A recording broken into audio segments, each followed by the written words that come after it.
तर पसीना तोरा देहिया से छुआत लागत जब दोपहर वाला धूप। सुनै छी तर पसीना तोरा देहिया से छुआत लागत जब दोपहर वाला धूप।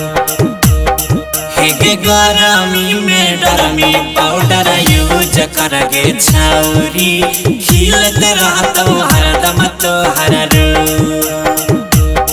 हेगे गरमी में डरमी पाउडर यूज करगे छौरी चमकते रहतो तोहर रूप। यूज करल कर सुंदर सुडौल बनल रहतो जवानी पियल करे लाके जूस।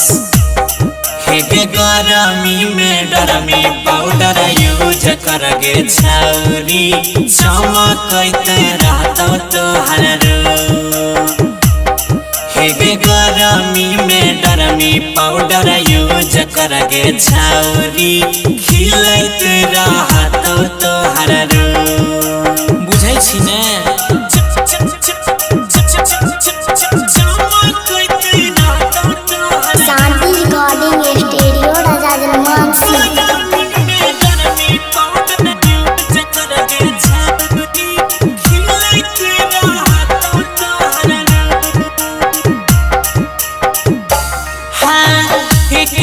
जवान छही चढ़ली छौ जवानी हमारा कैदा यूज करे है तो ने परेशानी। जे कहै छियो सुन।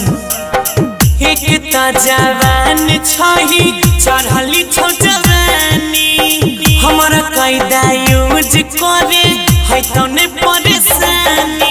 छौ गदराइल यौवन तोहरा गोरे गोरे गलिया धन छौ तोहरा बरी गेयनु गे।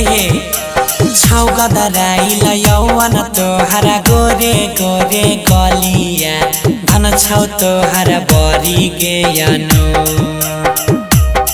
हेगे गरमी में डरमी पाउडर यूज करगे छौरी चमकत रहतो हरदम तोहर रूप।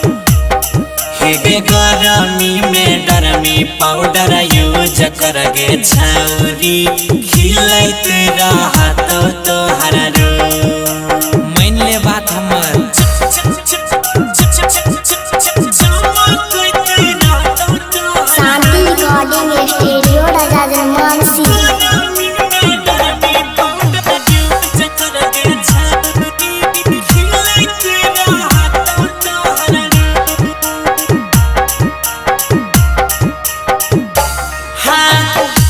के दुपहरी अइलै लेके चले दुपट्टा मुहवा हरदम झाँप के रही है लागतौ नहीं घाटा कभी नहीं उघारिए।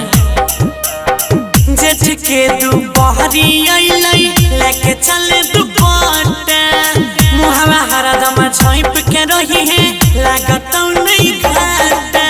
गौरव जैया मल्लिक राकेश के संगवा लै छही तू माजा छुपा छु।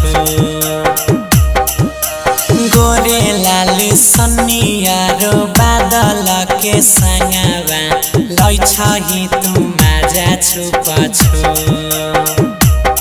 हेगे गरमी में डरमी पाउडर यूज करगे छौरी चमकत रहतो हरदम तोहर रूप। हेगे गरमी में डरमी पाउडर यूज करगे छौरी खिलते रहतो तोहर रूप। गोर छही करिया नहीं होवे। रिकॉर्डिंग बा